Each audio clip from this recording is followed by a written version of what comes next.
Hi, welcome to Theater Crafts, where we take theater memorabilia and make brand new treasures.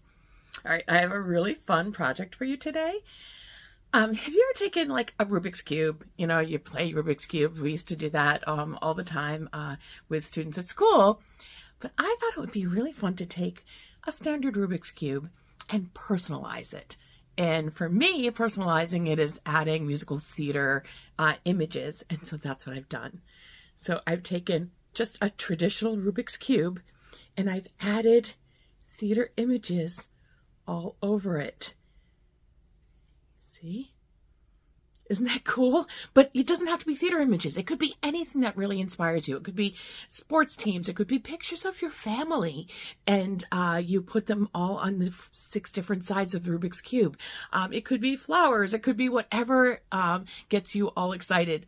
I just think this is really fun, a way to personalize it and have fun in the process. All right, let's get crafting.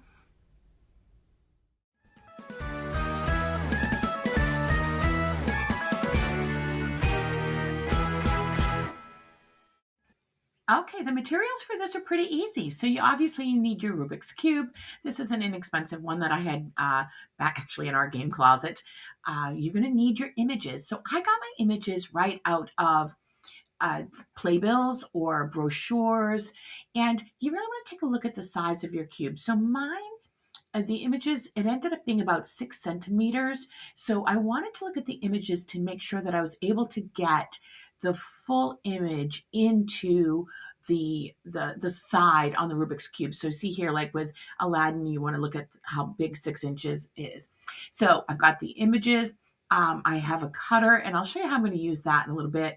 I'm going to use Mod Podge. I happen to have dishwasher safe Mod Podge, but any kind of Mod Podge would do. Obviously your paintbrushes, and I am going to use some black paint.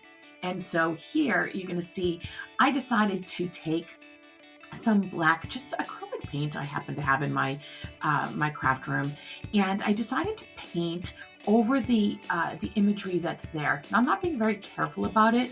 You want to be careful not to get it in the grooves because it could prevent you from being able to, use the mechanism. But I wanted to cover the image that was there so that if my cutout images didn't fill the square exactly, it wouldn't be as much of an issue. So you paint all of them. I let them dry really carefully. And then what I'm going to do here is I'm cutting out the images. So you'll see here, this was a brochure. I actually got it when I was in New York.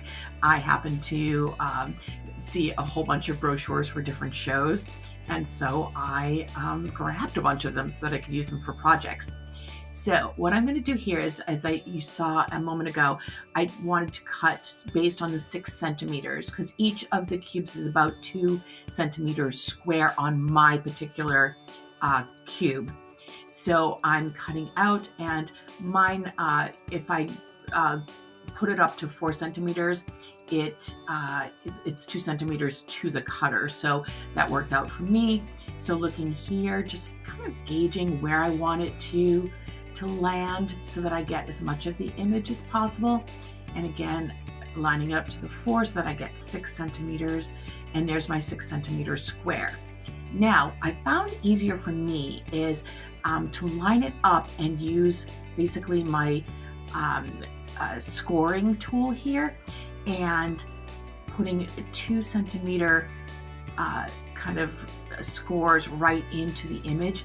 And you can see that, and then basically cutting it out. That was what I found was easiest. And so whatever works for you, go with that. But I wanted to make sure that I was able to cut them out so that they were as close to the 2 centimeters square as possible.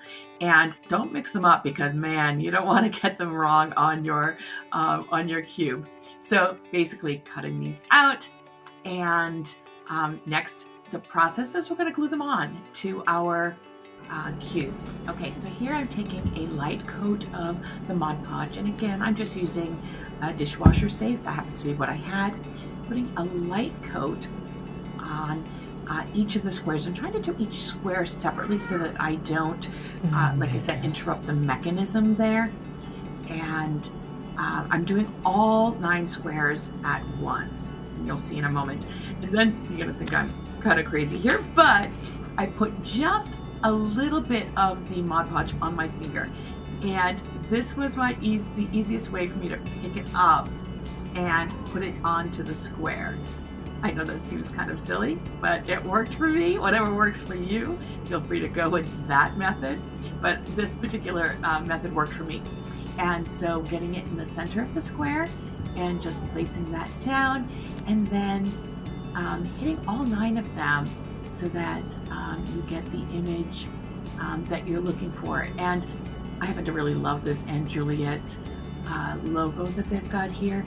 But again, you can do any images that inspire you. If it's animals or pictures of your pets, that would be really fun. But we got all of them covered here. You see that?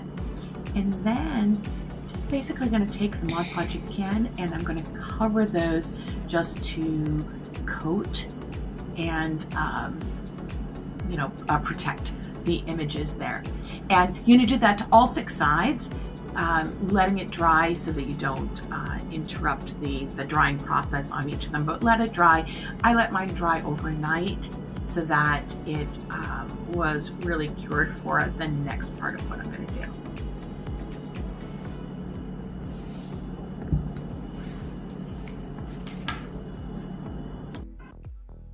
Now, this is what it looks like. I actually really like this a lot. I think it looks great. But you know me, I couldn't leave well enough alone, so I decided I needed to make it a little bit sparkly, and you'll see that in a moment. But before that, you want to make sure that the mechanism is working okay, that you didn't get paint in there. So just kind of testing it out. You'll see there's some paint that kind of chips off, so I did get some paint inside. So just kind of making sure that all of the paint is cleared from the inside there. Now, I decided I wanted to put a glaze over the top because I do like the little sparkle that it adds to it. So basically what I'm doing is taking a paintbrush and adding a little bit of glaze. Kind of little overdid it there, so I do kind of clear it up, but just it adds a little bit of like shimmer to it, which I really like. But you know, you don't have to do this part.